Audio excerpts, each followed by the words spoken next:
Welcome to Seoul and welcome to another G-Dubs video. This time we're north of the river, north of Seoul, checking out Bukchon Hanok Village, the traditional villages, the traditional houses. So we're going to be giving you a mixture of culture, a mixture of history, but we are going to be kicking off the day with a little TikTok classic for breakfast. We're still en route to 2K subs, so if you could do me a favour, do yourself a favour, hit the button down below. Let's get cooking, baby. Mill toast for breakfast. Is it good? Is it overhyped? What is Instagram saying? What is TikTok saying?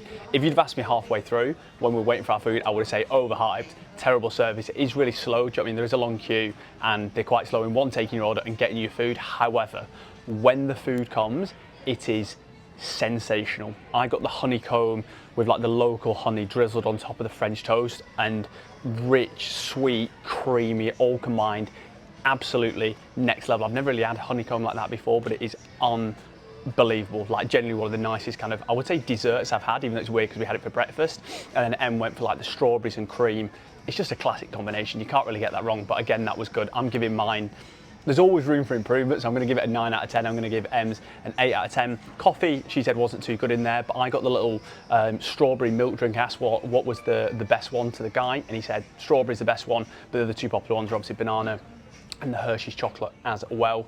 Again, next level. It was about £6 for the milk drink, which I think is pretty steep, but it was obviously top drawer. I pretty much did it in one go. It was that good. And then yeah, it was £13.50 each for the French toast and the drink. So I'd say pretty similar to like European London prices. Obviously a little bit more expensive than what we paid yesterday at 7-Eleven. But yeah, for me, the food, the quality, execution, the setting, the scenery, I think it's good. I don't think it's overhyped. I think it's absolutely top drawer. Get yourself in there. Next on the list is Bukchon Hanok Village. Hanok obviously mean the traditional Korean houses. There's kind of two different sections to this. I reckon you probably want to spend about 2 hours here in total. You've got the bottom section, which is really, really nice cafes, little bars, little patisseries, little places to get drinks, cheese and wine.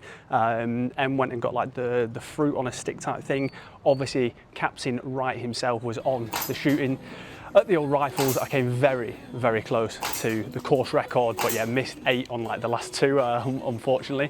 But yeah, that bottom part is like, I'd say like the newer side of it, I think, where they're trying to be like captivating more kind of tourists. But yeah, super, super nice at that bottom end. And then you can get a bus, or you can walk. We got the bus right to the top, which is about 20 minutes. So I guess if you walked, it would probably be similar distance, I think, because we're walking out right on the outside. I've got a bit of a bad ankle, so we're going to try and avoid that at all costs. And then the top side is where like the more traditional houses are, where you see like the more iconic photos you've probably seen online on Insta, etc. Again, super, super busy, really beautiful streets. I've seen people, we're here at like 2 o'clock in the afternoon, so there's absolutely no chance you're going to be getting the streets to yourself, but I've seen people come here at like 6, 7, 8 a.m. and it's still super, super busy as well. So I think it's one of those places where you're always going to have people in the backdrop of your photos and stuff like that. But yeah, beautiful little spot. You have got to keep quiet when you're in there, because obviously it's just people's actual houses. So we're just on like the outskirts now, walking towards the palaces. But yeah, nice little spot. A couple hours in here. You can buy all like the traditional dress if you want to, yeah, get fired up and get some photos in that. Not for myself and the king, but yeah, beautiful buildings, beautiful houses. I thought the bottom side was super, super surprised. I was not expecting all the kind of really cool kind of bars and activities and stuff. So yeah, get yourself in the mix there. Definitely worth a couple hours.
I wanted to leave all those clips of the palaces and the stream just as they were, as stills. I think a lot of the time I kind of like talk over what's going on, and it takes a little bit away from the actual natural atmosphere, the nature, the real tranquility, serenity about the place. And I think they're the key things I would say. If you're looking for like a real tranquil, it's quite strange experience, because you're in all these really nice palaces, you've got the nature, it's a very, very calming experience, and then it's like the definition of juxtaposition, because just behind, just outside of all the grounds, you've got these huge skyscrapers, and absolutely buzzing sort of city life, so you get the benefits of both. But I think, yeah, all the places we've been to today are super, super beautiful. Would definitely recommend them all. The main palace we went to was £1.80 to get into, and then the second one that we went to was about 80-90p to get into, so yeah, extremely economical, no reason to not go there.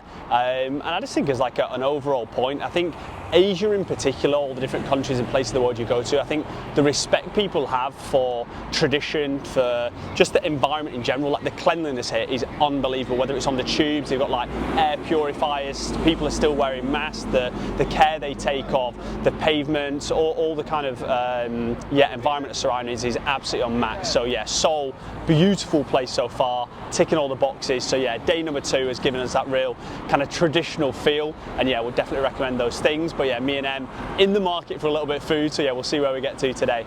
Day number 2, box stop.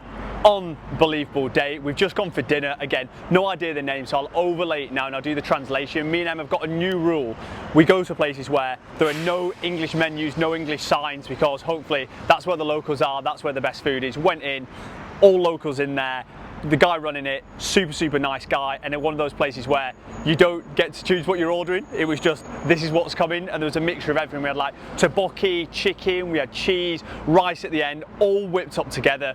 Nice bit of sauce in there. It was spicy, a little bit, but not too much. Me and Em were saying at the end, we were like, oh, do you think they think it's spicy as well? Absolutely not. That was probably like tomato soup to all the locals, but yeah, absolutely banging. Would definitely recommend that. In terms of the day itself, everything has been so good, from the brunch spot to dinner to all the kind of culture, traditional stuff in between. So yeah, if I had to pick something out, it would probably be the dinner spot, but again, would definitely recommend every single place we've been to today. That's day 2. Day 3 is coming tomorrow, so follow along for more. En route to 2K subs. Hit the subscribe button, and remember baby, the chef is always cooking.